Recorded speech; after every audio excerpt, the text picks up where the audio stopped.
The Ocean of Theosophy by William Q. Judge, Chapter 7, Manas, or the Mind. In Chapter 6, our analysis of man's nature, we have so far considered only the perishable elements which make up the lower man, and have arrived at the fourth principle or plane, that of desire, without having touched upon the question of mind. But even so far as we have gone, it must be evident that there is a wide difference between the ordinary ideas about the mind and those found in Theosophy. Ordinarily, the mind is thought to be immaterial, or to be merely the name for the action of the brain in evolving thought, a process wholly unknown other than by inference, or that, if there is no brain, there can be no mind. A good deal of attention has been paid to cataloging some mental functions and attributes, but the terms altogether absent from the language to describe actual metaphysical and spiritual facts about man.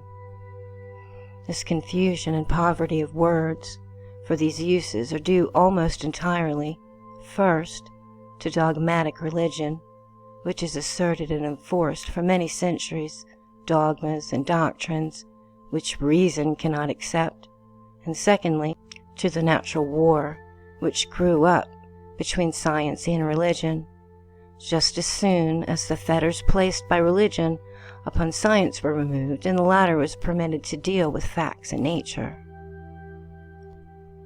The reaction against religion naturally prevented science from taking any but a materialistic view of man and nature. So from neither of these two have we yet gained the words needed for describing the fifth, the sixth, and the seventh principles, those which make up the Trinity, the real man, the immortal pilgrim. The fifth principle is Manas, in the classification adopted by Mr. Sinnett, and is usually translated mind. Other names have been given to it, but it is the knower, the perceiver, the thinker. The sixth is Buddhi, or spiritual discernment. The seventh is Atma, or spirit, the ray from the absolute being. The English language will suffice to describe in part what Manas is, but not Buddhi or Atma, and will leave many things relating to Manas undescribed. The course of evolution developed the lower principles and produced at last the form of man with a brain of better and deeper capacity than that of any other animal. But this man in form was not man in mind, and needed the fifth principle, the thinking, perceiving one, to differentiate him from the animal kingdom and to confer the power of becoming self-conscious. The monad was imprisoned in these forms, and that monad is composed of Atma and Buddhi, for without the presence of the monad, evolution could not go forward. Going back for a moment to the time when the races were devoid of mind, the question arises, who gave the mind? Where did it come from? And what is it? It is the link between the Spirit of God above and the personal below. It was given to the mindless monads by others who had gone all through this process ages upon ages before, in other worlds and systems of worlds. And it therefore came from other evolutionary periods which were carried out and completed long before the solar system had begun. This is the theory, strange and unacceptable today, but which must be stated if we are to tell the truth about Theosophy. And this is only handling on what others have said before. The manner in which this light of mind was given to the mindless men can be understood from the illustration of one candle lighting many. Given one lighted candle and numerous unlighted ones, it follows that from one light the others may also be set aflame. So, in the case of Manas, It is the candle of the flame. The mindless men, having 4 elementary principles of body, astral body, life, and desire, are the unlighted candles that cannot light themselves. The sons of wisdom, who are the elder brothers of every family of men on any globe, have the light, derived by them from others who reach back, and yet farther back, in endless procession with no beginning or end. They set fire to the combined lower principles and the monad, thus lighting up Manas in the new men and preparing another great race for final initiation. This lighting up of the fire of Manas is symbolized in all great religions and Freemasonry. In the East, one priest appears, holding a candle lighted at the altar, and thousands of others light their candles from this one. The Parsis also have their sacred fire, which is lighted from some other sacred flame. Manas, or the thinker, is the reincarnated being, the immortal who carries the results and values of all the different lives lived on earth or elsewhere. Its nature becomes dual as soon as it is attached to a body, for the human brain is a superior organism, and Manas uses it to reason from premises to conclusions. This also differentiates man from animal, for the animal acts from the automatic and so-called instinctual impulses, whereas the man can use reason. This is the lower aspect of the thinker, or Manas, and not, as some have supposed, the highest and the best gift belonging to man. Its other, and in Theosophy higher, aspect is the intuitional, which knows and does not depend on reason. The lower and purely intellectual is nearest to the principle of desire, and is thus distinguished from its other side, which have as affinity for the spiritual principles above. If the thinker then becomes wholly intellectual, the entire nature begins to tend downward, for intellect alone is cold, heartless, selfish, because it is not lighted up by the other 2 principles of Buddhi and Atma. In Manas, the thoughts of all lives are stored. That is to say, in any one life, the sum total of thoughts underlying all the acts of the lifetime will be of one character in general, but may be placed in one or more classes. That is, the businessman of today is a single type. His entire life thoughts represent but one single thread of thought. The artist is another. The man who is engaged in business, but also thought much upon fame and power, which he never attained, is still another. The great mass of self-sacrificing, courageous, and strong poor people who have but little time to think constitute another distinct class. In all these, the total quantity of life thoughts makes up the stream or the thread of a life's meditation, or that upon which the heart was set, and is stored in Manas, to be brought out again at any time in whatever life the brain and the bodily environments are similar to those used in engendering that class of thoughts. It is Manas which sees the objects presented to it by the bodily organs and the actual organs within. When the open eye receives a picture on the retina, the whole scene is turned into vibrations in the optic nerves, which disappear into the brain, where Manas is enabled to perceive them as an idea. And so with every other organ or sense. If the connection between Manas and the brain be broken, intelligence will not be manifested unless Manas has by training found out how to project the astral body from the physical and thereby keep up communication with fellow men. That the organs and senses do not cognize objects, hypnotism, mesmerism, and spiritualism have now proved. For as we see in mesmeric and hypnotic experiments, the object seen or felt, and from which all the effects of solid objects may be sensed, is often only an idea existing in the operator's brain. In the same way, Manas, using the astral body, has only to impress an idea upon the other person to make the latter see the idea and translate it into a visible body, from which the usual effects and destiny and weight seem to follow. In hypnotism, there are many experiments, all of which go to show that so-called matter is not per se solid or dense, that sight does not always depend on the eye and rays of light proceeding from an object, that the intangible for one normal brain and organs may be perfectly tangible for another, and that physical effects in the body may be produced from an idea solely.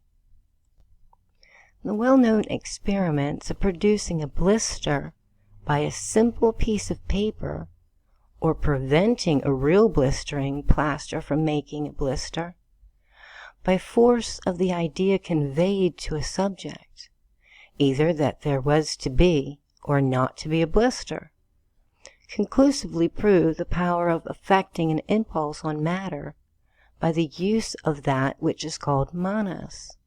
But all these phenomena are the exhibition of powers of the lower manas acting in the astral body, and the fourth principle, desire, using the physical body as the field for the exhibition of forces.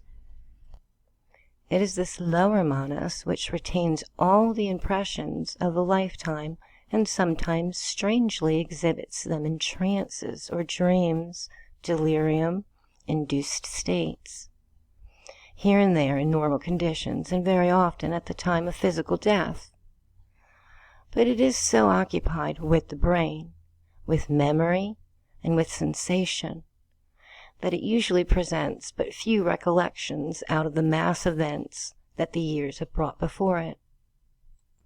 It interferes with the action of higher manas, because just at the present point of evolution, desire and all corresponding powers, faculties, and senses are the most highly developed, thus obscuring, as it were, the white light of the spiritual side of manas. It is tinted by each object presented to it, whether it be a thought object or a material one. That is to say, lower manas operating through the brain is at once altered into the shape and other characteristics of any object, mental or otherwise.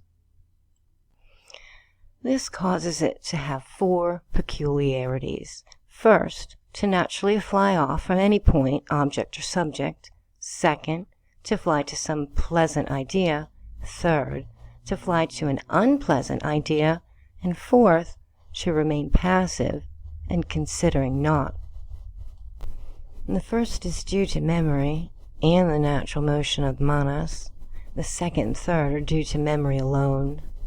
The fourth signifies sleep when not abnormal, and when abnormal is going toward insanity.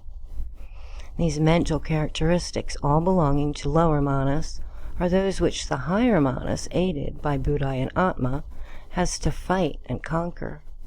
Higher manas, if able to act, becomes what we sometimes call genius, if completely master. Then one may become a god. But memory continually presents pictures to the lower manas, and the result is the higher is obscured. Sometimes, however, along the pathway of life, we do see here and there men who are geniuses or great seers and prophets. In these, the higher powers of manas are active and the person illuminated. Such were the great sages of the past, men like Buddha, Jesus, Confucius, Zoroaster, and others. Poets, too, such as Tennyson, Longfellow, and others. are men in whom a higher manas now and then sheds a bright ray on the man below, to be soon obscured, however, by the effect of dogmatic religious education, which has given memory certain pictures that always prevent manas from gaining full activity. In this higher trinity, we have the God above, each one. This is Atma, and may be called the higher self. Next is the spiritual part of the soul, called Buddhi. When thoroughly united with manas, this may be called the divine ego. The inner ego, who reincarnates, taking on body after body, storing up the impressions of life after life, gaining experience and adding to it the divine ego, suffering and enjoying through an immense period of years, is the fifth principle, manas not united to Buddhi. This is the permanent individuality which gives to every man the feeling of being himself and not some other. That which, through all the changes of the days and nights from youth to the end of life, makes us feel one identity through all the period. It bridges the gap made by sleep. In like manner, it bridges the gap made by the sleep of death. It is this, and not our brain, that lifts us above the animal. The depth and variety of the brain convolutions in man are caused by the presence of manas, and are not the cause of mind. And when we either wholly or now and then become consciously united with Buddha, the spiritual soul, we become God, as it were. This is what the ancients all desired to see, but what the moderns do not believe in, the latter preferring rather to throw away their own right to be great in nature and to worship an imaginary God, made up solely of their own fancies, and not very different from weak human nature.